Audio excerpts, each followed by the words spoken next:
بسم اللہ الرحمن الرحیم۔ السلام علیکم، ویلکم ٹو زاویہ چینل۔ سوشیالوجی کی اسٹوڈنٹ ہونے کی وجہ سے ایک حقیقت سے آگاہی حاصل ہوئی کہ انسان حیوان ناطق ہے، یعنی وہ بات چیت کر کے اپنا مافی الضمیر بیان کرتا ہے، وہ بول کر اپنے خیالات کا، جذبات کا اظہار کرتا ہے۔ مگر اس کے لیے ضروری ہے کہ خیالات میں ربط اور تسلسل ہو، خیالات میں الجھاؤ نہیں ہونا چاہیے۔ خیالات کا الجھاؤ بتاتا ہے کہ وہ شخص پینک اٹیک کے انڈر وقت گزار رہا ہے، اسے کسی قسم کا خوف ہے یا کوئی الجھن ہے۔ اس حالت کو شیزوفرینیا کہتے ہیں۔ شیزوفرینیا اور سوشیالوجی کے مطالعے کے دوران میں ایک ایسی شخصیت کو زندگی کے ادوار میں بہت قریب سے دیکھنے کا موقع ملا، جنہیں دیکھ کر ایسا لگتا تھا کہ وہ کسی الجھن میں ہیں، انہیں کوئی خوف ہے یا کوئی مسئلہ سلجھ نہیں رہا۔ خوشی کے موقعوں پر جب ہم ڈریسز بناتے تھے، مختلف طریقوں سے انجوائے کرتے تھے، فیشن کرتے تھے، وائبرنٹ کلرز پسند کرتے تھے، فرینڈز بنانا پسند کرتے تھے، ان سے بات چیت، انہیں گھر پہ بلانا اور سارا سوشل معاشرتی تعامل اور انٹریکشن جو مثبت ہوتا ہے وہ وہاں نظر نہیں آتا تھا۔ جب ہم بچے تھے تو ہم اس چیز کو مشاہدہ کر کے سمجھتے تھے کہ شاید ان پر اپنی اسٹڈیز کا بہت برڈن ہے اور وہ اپنی اسٹڈیز کو کور کرنا چاہتی ہیں اور ان کے پاس اور کچھ کرنے کے لیے ٹائم نہیں ہے۔ پھر وقت گزرا اور ہم نے ان کو ان کی ازدواجی زندگی میں دیکھا، ان کو قدرت نے اولاد عطا کی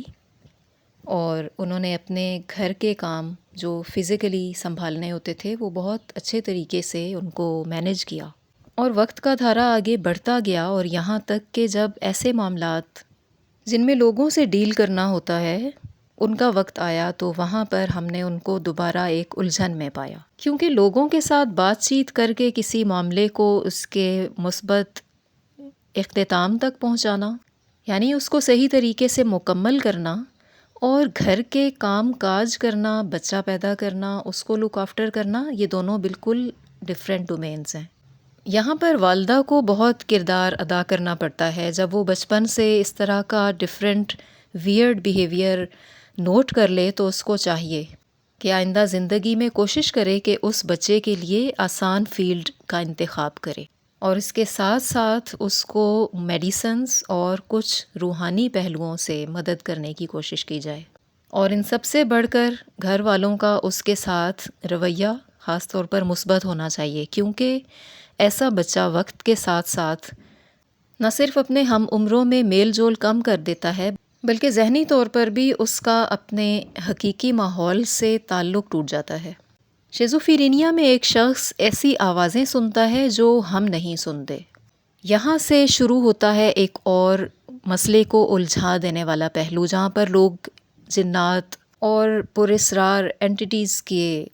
بارے میں بات کرتے ہیں۔ وہ ایک الگ حقیقت ہے، اس کا اس سے کوئی تعلق نہیں، لیکن کہیں کہیں پر ایسا دیکھا گیا ہے کہ اگر اس مسئلے کو وقت پر ٹریٹ نہ کیا جائے تو ساتھ دوسری طرح کے تمام عوامل بھی اس میں شامل ہونے لگ جاتے ہیں۔ ایسے شخص سے سوال و جواب کرنے پر یہ پتہ چلا کہ وہ کچھ ایسے جملے سنتا ہے جو اکثر لان تان پر مبنی ہوتے ہیں، جیسے کوئی اس کے بارے میں بات کر رہا ہے، 2 یا 3 افراد اس کے بارے میں کہہ رہے ہیں، کچھ ایسا جو بہت منفی ہے، جو سنا نہیں جا سکتا اور جو برداشت نہیں کیا جا سکتا۔ تو اس سے اندازہ لگایا جا سکتا ہے کہ اس وقت اس کے ذہن کی حالت کتنی ڈسٹرب ہوتی ہے۔ یہی وجہ ہے کہ وہ اپنے باہر سے ماحول میں آنے والے شور سے وہ شخص پریشان ہوتا ہے اور وہ اس شور کو روکنے کی کوشش کرتا ہے، جیسے ارد گرد کے بچوں کی آوازیں یا گھر کے افراد کا کسی بات پر ہنسنا اس کو شک میں مبتلا کرتا ہے۔ اس سے پتہ چلتا ہے کہ 10 سال کی عمر کے بعد ہم بچے کے اندر وہ سائنز دیکھ سکتے ہیں جس سے ہم پہچان سکیں کہ آیا وہ ایک نارمل لائف گزار رہا ہے یا اس کو کسی کاؤنسلنگ یا توجہ کی ضرورت ہے۔ تھوڑا ریزرو رہنا اور انٹروورٹ ہونا زیادہ مسئلے کا باعث نہیں ہے، لیکن جب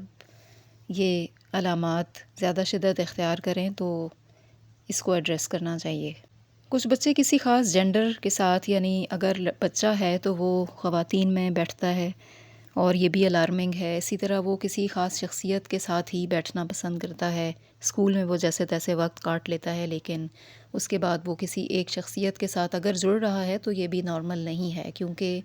ظاہر ہے کہ اپنی عمر کے حساب سے اس دوسرے شخص نے موو کر جانا ہے، تو اس سے بچہ ڈسٹرب ہو سکتا ہے اور تب ان علامات کا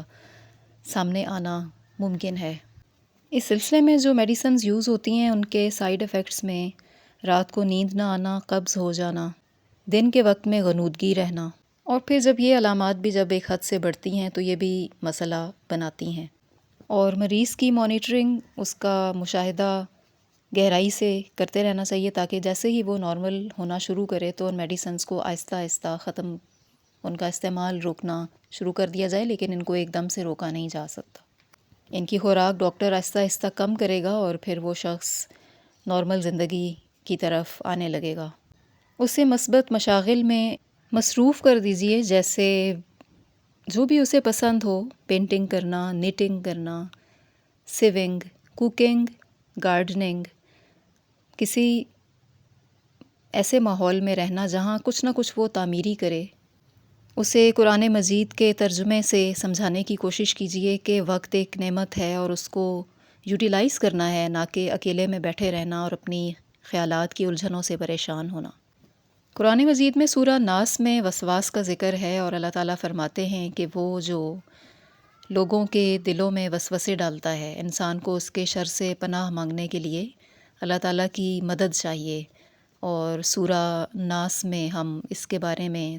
تفصیل سے پڑھ سکتے ہیں اگر اس کی تفسیر کا مطالعہ کیا جائے۔ لیکن وسوسہ بنیادی طور پر ایک منفی خیال ہوتا ہے اور ایک منفی چیز کو، جرم کو کرنے کی کمانڈ ہوتی ہے۔ جیسے کہ بعض لوگ جو نشے کے عادی ہوتے ہیں، ان میں بعد میں کونسلنگ سے پتہ چلا کہ کوئی ان کو باقاعدہ آ کر کہتا تھا کہ یہ کرو، اور وہ ایسا ہی ہوتا تھا جیسے چوری کرنا، قتل اور انسیسٹ جیسے کرائم۔ بچپن میں ملے کسی ایسے تجربے سے جس میں بچے کو بہت زیادہ خوف کی حالت میں مبتلا رکھا گیا، اسے کسی طرح کے ایبیوز سے پالا پڑا، کسی سائیکوپیتھ کے ساتھ بہت زیادہ وقت گزرا، اور ظاہر ہے کہ اب اس کی یادوں کے آفٹر افیکٹس شیزوفرینیا کی صورت میں ظاہر ہوتے ہیں۔ اگرچہ یہ بالکل وسوسے کی طرح نہیں ہے، لیکن اس کو بھی قرآن مجید سے، اس کا ورد کرنے سے، تسبیحات سے، اذکار مسنونہ اور دعاؤں سے بہت حد تک کنٹرول کیا جا سکتا ہے۔ سب سے پہلا جو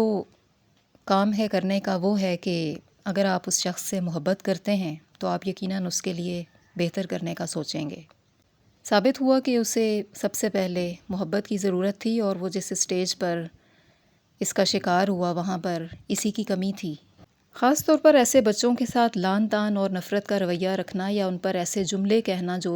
طنزیہ ہوں، ان کی ذہنی حالت کو بہت زیادہ بگاڑ دیتا ہے۔ دوسری طرف نارمل بچے جو ہیں اس بات کو وٹی سٹائل میں آنسر کرتے ہیں اور وہ اس کو زیادہ دل پر نہیں لیتے۔ وہ بعض اوقات مذاق کے انداز میں اور ڈبل میننگ سینٹنسز میں ہی اس شخص کو واپس کر دیتے ہیں۔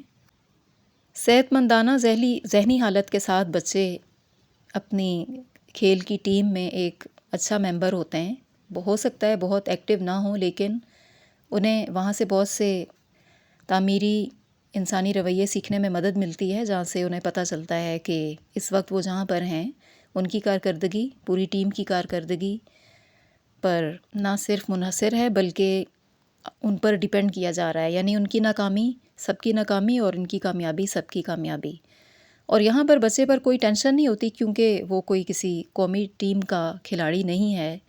بلکہ وہ بالکل ٹینشن فری ہو کر اپنے دوستوں میں ایک گروپ کے اندر کھیلتا ہے، اور اس گروپ کے اندر اس کی ایک جگہ ہوتی ہے اور اس کا ایک فعال کردار ہوتا ہے۔ بچے کو اکیلا مت چھوڑیں، بچپن میں اس کو اپنے ساتھ رکھیں۔ آپ جو بھی کچھ کر رہے ہیں اسے اپنے قریب رکھیں، وہ بہت کچھ سیکھ سکتا ہے، اسے سکھائیں۔ وہ خود بخود مثبت معاشرتی رویے بھی سیکھتا ہے، اور اسے اپنی اہمیت کا احساس بھی دلائیں۔ اس کی اہمیت کا احساس اسے اسی طرح دلایا جا سکتا ہے کہ اسے خود سے دور مت کر دیا جائے۔ وہ جب قریب آنا چاہے اور کوئی بات کرنا چاہے تو اس کی بات کو اہمیت دی جائے۔ ہو سکتا ہے وہ اس حد تک بتا ہی نہ پا رہا ہو جتنا اس کے ساتھ پیش آیا ہے، تو اسکول میں ایک سوشل لائف ہوتی ہے، اگر بچہ وہاں سے آ کر آپ کو اپنے کسی الجھن کے بارے میں بتاتا ہے اور ریپیٹیڈلی بتاتا ہے تو آپ کو ضرور اس کو جا کر چیک کرنا چاہیے، ورنہ دوسری صورت میں وہ پیرانویا کا شکار ہو جائے گا، جس میں انسان کا تعلق اس کی حقیقی دنیا سے منقطع ہو جاتا ہے اور وہ کچھ اور سننے لگتا ہے اور سائیکوسس میں مبتلا ہو جاتا ہے، جہاں وہ میل جول پسند نہیں کرتا۔ اس کے ساتھ ساتھ وہ آپ دیکھیں گے کہ وہ بنتا سنورتا نہیں، وہ رف حلیے میں رہتا ہے، اس کے ناخن اور بال بڑھ گئے ہیں، یعنی بیسک پرسنل ہائیجین بہت بری طرح متاثر ہو جاتی ہے۔